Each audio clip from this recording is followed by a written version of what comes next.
હવે તો મસ્ત અદાબ મારીને બેસી જાવ એટલે આપણે આના પછીનો નાનકડો પોઈન્ટ ભણ્યા જે આપણને જોઈને લાગશે થોડો ડિફરન્ટ અલગ લાગશે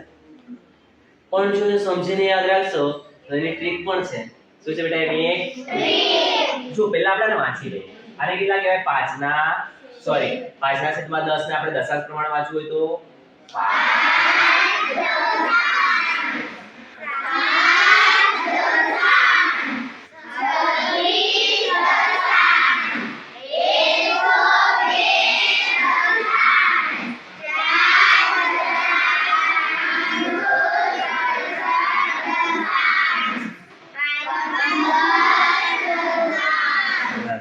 બોલ્યા શું કે બેટા 15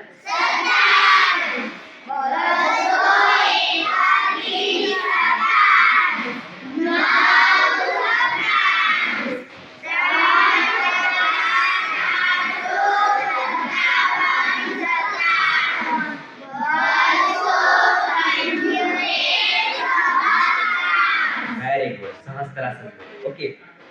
આ બીજા નંબરનો જે પોઈન્ટ છે નામ છે બેટા સાદા અપૂર્ણાંકનું દશાંશ અપૂર્ણાંકમાં રૂપાંતર સાદો અપૂર્ણાંક કોને કહેવાય ખબર છે ઉપર અને નીચે સામાન્ય અવયવ એક જ કેટલો હોય પણ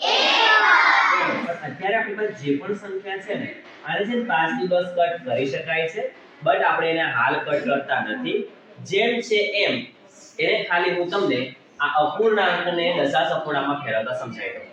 રેડી બેટા અહીંયા ધ્યાન આપજો અત્યારે આપણે કશું કટ કરવું નથી કટ કરવા માટે આપણે અલગથી શીખીશું જો કોઈને નહીં આવડતું હોય તો રેડી બેટા બધાને અહીંયા છે સૌથી પહેલા 5 ના છેદમાં 10 હોય એટલે આના માટે એક નાનકડો નિયમ યાદ રાખો શું યાદ રાખો બેટા નાનકડો નિયમ બેટા બીજા નંબરનો રજિસ્ટર લઈ જાઓ એ બે રજિસ્ટર ઉપરવાળા બે લઈ જાઓ રેડી છે બધા તો એના માટે એક નિયમ યાદ રાખવાનો તમારે સિમ્પલ છે કોઈ સંખ્યાના છેદમાં 10 100 કે 1000 કેટલા હોય 10 વધારે માથાકૂટ નહીં કરવાની અંશવાળી સંખ્યા એમની એમ મૂકી દેવાની અંશવાળી સંખ્યા એમની નીચે જેટલા જીરો વાળી સંખ્યા હોય એટલી સંખ્યા પછી પણ પોઈન્ટ મૂકી દેવાનો શું મૂકી દેવાનો પણ પોઈન્ટ ક્યાં મૂકવાનો એના માટે ખાસ ધ્યાન રાખજો બેટા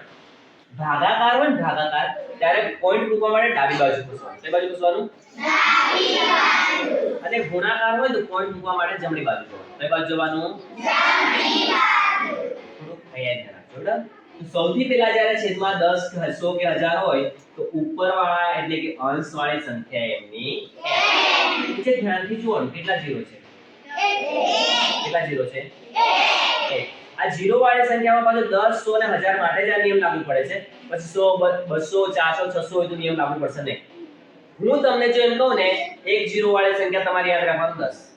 બે જીરો વાળી સંખ્યા તો 100 ત્રણ જીરો વાળી સંખ્યા તો 1000 અને આ 10 100 1000 10000 લાખ 10 લાખ માટે આ નિયમ લાગુ પડે છે કે આપણે યાદ રાખવાનું રેડી બેટા તો જ્યારે આપણી પાસે છેદમાં 10 100 કે 1000 હોય ઉપરવાળી સંખ્યા એમની નીચે એક જીરો વાળી સંખ્યા હોય તો આ એક સંખ્યા પછી પોઈન્ટ મૂકી દેવાનો એક સંખ્યા પછી મૂકી દેવાનો આ એક સંખ્યા તો થઈ ગઈ તો એની ડાબી બાજુ પોઈન્ટ મૂકવાનો ક્યાં મૂકવાનો ડાબી બાજુ અને આની આગળ કઈ જ ના હોય એટલે પોઈન્ટ ની આગળ પાછળ કઈ ના હોય તો આપણે 0 મૂકીશું શું મૂકી શકીએ 0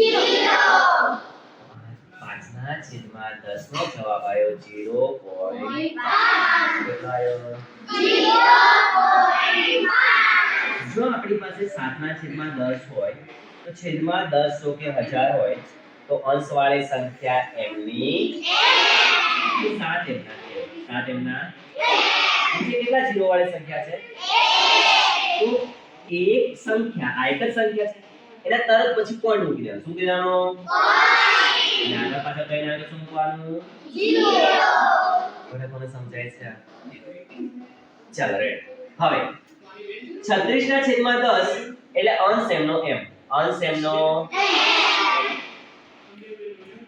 નીચે કેટલા જીરો વાળી સંખ્યા છે એક જ સંખ્યા પછી પોઈન્ટ મૂકવાનો પછી પોઈન્ટ અહીંયા નહીં આવી જાય એનું ધ્યાન રાખો એક સંખ્યા એટલે કે બેટા છેલ્લી કઈ અને આ એક સંખ્યા પછી પોઈન્ટ મૂકી દેવાનો એટલે હવે થઈ જાય 3.6 કેટલા થઈ જાય 3.6 નીચે તો એક જ 0 છે ને આપણે એક જ સંખ્યા પછી પોઈન્ટ મૂકવાનો કેટલી સંખ્યા પછી પોઈન્ટ મૂકવાનો બરાબર ખબર પડે છે ઓકે ધ્યાન આપજો હજુ કોઈ ના સમજાતો તો હજુ ધ્યાન આપજો તો આવડી જશે અંશમાં 102 છે નીચે 10 છે કેટલા બેટા નીચે 10 10 સો કે 1000 હોય એટલે પહેલા તો અંશ m નો 102 m ના નીચે કેટલા 0 વાળી સંખ્યા છે એક 0 વાળી સંખ્યા હોય નીચે એટલે કોઈ માથાકૂટ કરવાની થતી નથી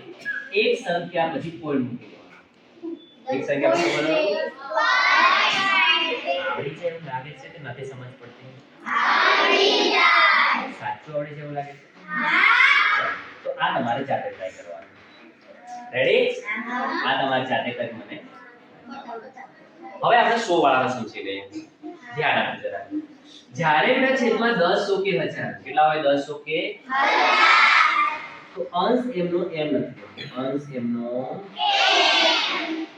નીચે કેટલા 0 વાળી સંખ્યા છે 2 અહીંયાની સંખ્યા ગણવાની 1 અને અહીંયા આવી જાય પોઈન્ટ આગળ પાછળ કઈ ન હતો 0 બરાબર સમજાય છે રેડી ચલો જ્યારે છેદમાં ફરી કેટલા કેટલા છેદમાં એ અંશમાં છે કેટલા બેસો ને જોઈ ગયા શું લાગે ઉપર કેટલા છે બેટા 200 અંશમાં કહેવાય શેમાં કહેવાય અંશમાં નીચે કેટલા છે 100 છેદમાં કહેવાય એટલે જ્યારે હું કહું ને અંશ કે છેદ બોલું છે ધ્યાન રાખીને પછી જવાબ આપો ઠીક છે તો છેદમાં બેટા 100 છે કેટલા છે 100 છેદમાં 10 સો કે 1000 હોય તો અંશ m નો m એટલે 231 ના નીચે કેટલા 0 વાળી સંખ્યા છે 2 બે સંખ્યા પછી પોઈન્ટ મૂકી દેવાનો સાહેબ અહીંયા મૂકે છે એટલે અહીંયા મૂકવાનું નહીં હોય હજુ ધ્યાન આપજો પછી ગડબડ થશે બેટા તો બે જ સંખ્યા ગણી લેવાની 1 અને 2 એટલે અહીંયા જ પોઈન્ટ આવી જાય 2.31 આપણો જવાબ થાય ખબર પડે છે કે એવી રીતે આ 9 ના છેદમાં 100 હોય ને ત્યારે તમને જરા ધ્યાન રાખવાનું હવે 9 ના છેદમાં 100 છે અંશમાં તો 9 જ છે કેટલા બેટા જે કેટલા 0 વાળી સંખ્યા છે 2 બે સંખ્યા જોઈએ પણ આપણી પાસે તો એક જ સંખ્યા છે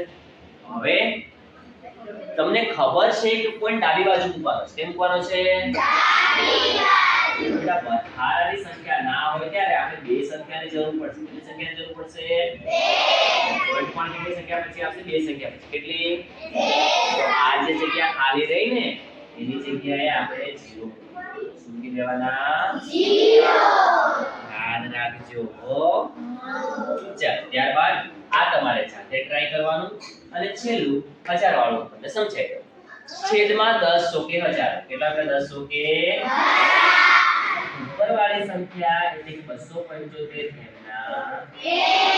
નીચે કેટલા 0 વાળી સંખ્યા છે ગણી લેવાના 1 2 3 પોઈન્ટ આગળ પાછળ કઈ ના હોય તો 0 આવડી જશે કે પાકો આટલું આપણે ધ્યાન રાખવાનું બોલો ને પાકે પાકી સમજ પડી ગઈ છે પૂરો ભાગ ઉચો કરો તમને ખબર પડે અરે વાહ સર ઠીક છે બેટા તો આટલું સરસ અક્ષર લખી લો અને આને તમે જાતે ટ્રાય કરવાનું છે આના જેવા પણ હું તમને થોડા એક્ઝામ્પલ આપું છું એ તમારે જાતે ટ્રાય કરવાના છે રેડી ચાલો